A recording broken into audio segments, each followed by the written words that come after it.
Technically speaking, loneliness is what is considered a perceived state or a perceived feeling state. And so it's really all about one's own perception of what is happening in their life. We typically see feelings of loneliness when somebody has like a discrepancy between what they think an ideal situation for themselves is or should be, and what their perceived actual situation is. So an example being, I have an ideal of what my relationships should look like. And right now, that's not what they look like. That can cause some loneliness. And so you think about that outside of relationships, and it can just kind of filter into kind of all aspects of life. But the big thing here to kind of think about is that it's largely based upon perception. So one person's own perception of their situation is what matters here, right? So, yeah.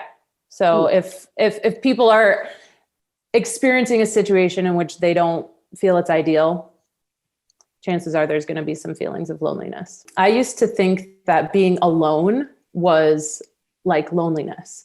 So, and that might be a misconception for a lot of people.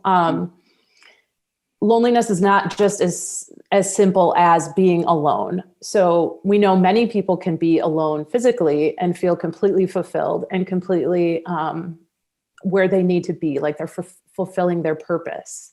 Loneliness is different. It can manifest in different ways. We know, like mentioned earlier, people experience loneliness in 1 to all 3 ways. In the intimate setting, so the need that we as humans have for a partner or for a confident, someone to confide in. It doesn't have to be a spouse. It doesn't have to be a family member, a friend, but it needs to be somebody that you can confide in.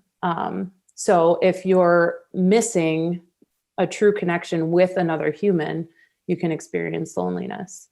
Another big aspect of it is the social connection. So do you have a group of friends, or maybe you're on a team, that can kind of ward off loneliness. And when there's a lack in that aspect or in that regards in somebody's life, then they can feel loneliness surrounding that, that aspect of things, the social aspect of things.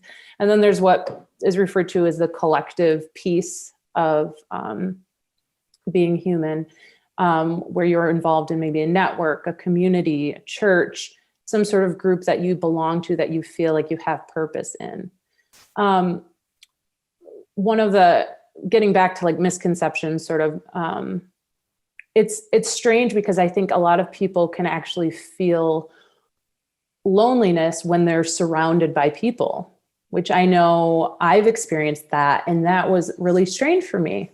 But I think it's more about fulfilling the purpose in your life and where you are in regards to your social needs, your intimate needs, your collective needs as a whole. And when you're fulfilling that purpose, there's often not that piece of loneliness. So what I think we see most times in folks who are experiencing loneliness is that there's this missing purpose, whether it be with others or in, I guess, deeds or works. So maybe ask yourself, do I have at least one person in my life who I can confide in, that I can be completely honest with, that I feel supports me and loves me no matter what happens?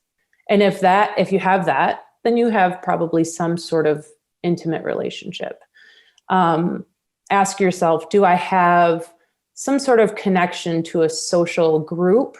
And that can look different for everybody. Like I said, I mean, that could be you're part of a sports team or a virtual chess club, or an exercise group, or an art exploration group, something like that. And if you have something that you're giving to and that you're kind of receiving from in a social sense, then likely that's not what is causing your loneliness. And then the larger one would be the collective piece, right? So if you feel like you're really disconnected within your community, then you might be kind of experiencing collective loneliness. You know, people can be in intimate relationships and feel very lonely. I know whenever there are aspects to a relationship where one person or the other are not getting their needs fulfilled,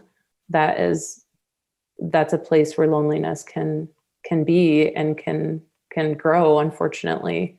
I think too, I was talking with some parents too, how even though they're never alone, they feel extremely lonely because they feel like they're in it all by themselves, or they've got nobody on their team when it comes to taking care of these tiny humans. And even if they have a spouse, they're just not feeling that support from that. So I think the main word to think about here is connection.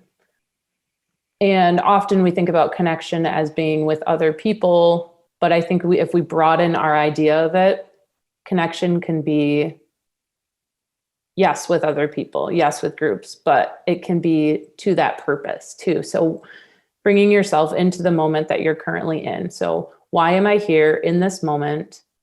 How can I connect with where I am now and find purpose in this moment? Because that purpose and that connection will combat the feelings of loneliness that we kind of get into our own minds about, right? Like if you're confident that you're in this place for a reason, you're connected to it, then the loneliness will just kind of go away for the most part. What I like to talk to people about is obviously themselves, and what are they doing as far as seeking out their purpose in life currently, and spend some time in really being the person that they are supposed to be individually,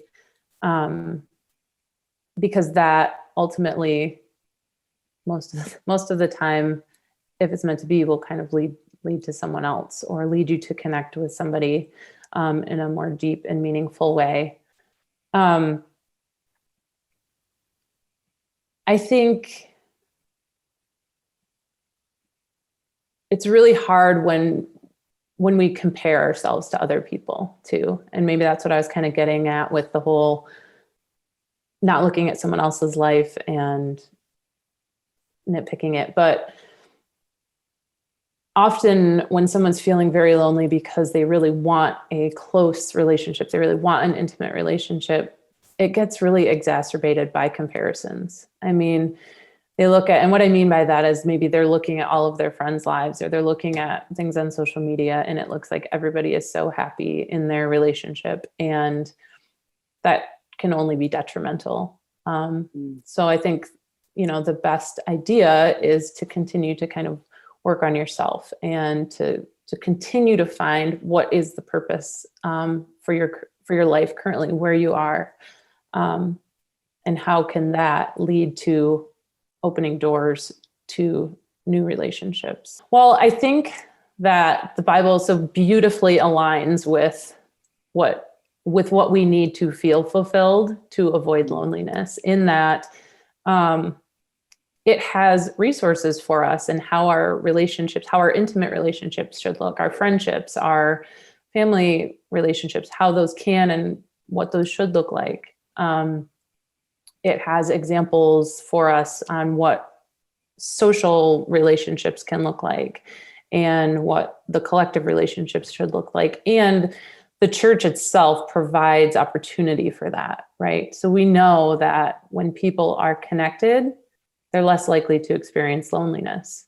So the church is an obvious solution for that, right? Because there's opportunities for people to be connected. There's opportunities for people to serve. There's opportunities for connection, for accountability with others. So I think that it's an absolute, like I said, it's a beautiful way for people to kind of keep away from loneliness.